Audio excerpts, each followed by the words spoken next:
الگ قانون, غریب کے لیے الگ قانون. کیا سر میں بڑے ہونے تک یہی پولیس کی پالیسی دیکھتا رہوں گا, یا آپ جیسے ذمہ دار اور نڈر آفیسر اس کے لیے کچھ ایسا اقدامات کریں گے؟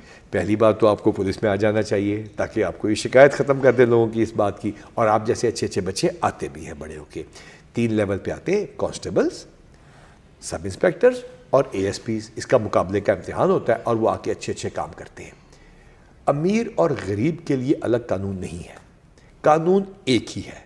قانون کی امپلیمنٹیشن میں مختلف ادارے آ جاتے ہیں. پہلا ادارہ پولیس ہے جو زیادہ نظر آتا ہے, پھر اس کے بعد پروسیکیوشن ہے جہاں پہ کیس تیار ہوتا ہے, پھر عدلیہ ہے جہاں پہ دونوں طرف سے وکیل آتے ہیں, اور اگر کسی کو سزا ہو جائے تو جیل کا سسٹم ہے جس کو کریکشن کا سسٹم کہتے ہیں کہ وہاں پہ لوگوں کو بہتر بنانے کی کوشش کی جاتی ہے. قانون بالکل ایک ہے, اس کی امپلیمنٹیشن میں جو کوتاہیاں ہیں جو آپ پوائنٹ کہنا چاہ رہے ہیں, جو کمی رہ جاتی ہے, اسی لیے